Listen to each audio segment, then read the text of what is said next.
Mari kita bahas tentang sifat arogan dan kejam yang menjadi ciri khas Vigarland Garling. Vigarland Garling, manifestasi arogansi dan kekejaman naga langit.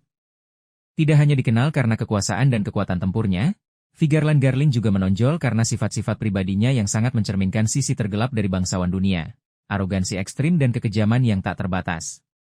Dialog dan tindakannya telah secara jelas menunjukkan karakteristik ini, memprioritaskan status dan kemurnian bangsawan dunia di atas segalanya, bahkan nyawa. Arogansi yang mengakar pada status. Sebagai anggota keluarga Vigarland, salah satu garis keturunan naga langit paling berpengaruh, Garling tumbuh dalam keyakinan bahwa mereka adalah pencipta dan penguasa dunia.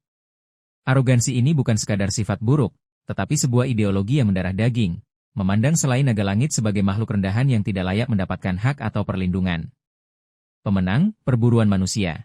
Gelar juara God Valley yang disandangnya, diperoleh dari perburuan manusia, kejam terhadap penduduk asli dan budak, adalah bukti nyata arogansi ini. Ia tidak hanya berpartisipasi, tetapi mendominasi olahraga mengerikan ini, menunjukkan bahwa ia menikmati penindasan dan perlakuan tidak manusiawi terhadap makhluk lain. Baginya, mereka adalah buruan, bukan manusia. Kekejaman tanpa belas kasih, kekejaman Garling terungkap paling gamblang dalam insiden baru-baru ini. Eksekusi Saint Mosgard.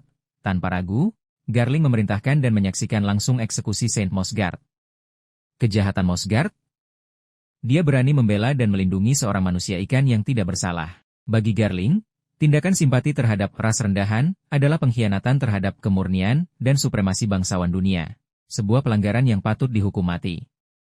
Dialognya menunjukkan ia menganggap Mosgard cacat karena menunjukkan rasa kasihan. Peran sebagai panglima tertinggi Ksatria Suci, posisinya ini semakin menegaskan kekejamannya. Ksatria Suci adalah penegak hukum yang ditakuti, bahkan oleh bangsawan dunia itu sendiri.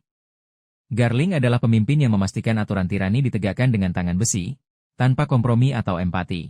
Ia adalah representasi tertinggi dari keadilan yang bengkok milik pemerintah dunia. Implikasi karakter. Sifat arogan dan kejam Garling ini bukan sekadar detail karakter, tetapi fondasi dari ancaman yang ia representasikan, musuh utama ideologi. Ia adalah antitesis dari nilai-nilai Luffy dan bajak laut topi jerami, yang menjunjung tinggi kebebasan, persahabatan, dan martabat setiap makhluk hidup. Garling mewakili tirani, diskriminasi, dan kebrutalan absolut.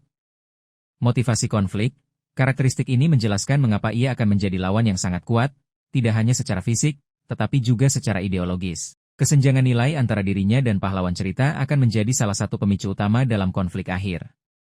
Cerminan pemerintah dunia, Garling adalah personifikasi dari kebobrokan moral dan kezaliman yang mendasari kekuasaan pemerintah dunia dan naga langit. Memahami karakternya berarti memahami inti kegelapan yang harus dilawan. Secara keseluruhan, arogansi dan kekejaman Vigarland Garling adalah elemen krusial yang membuatnya menjadi salah satu antagonis paling menakutkan dan signifikan di era akhir One Piece.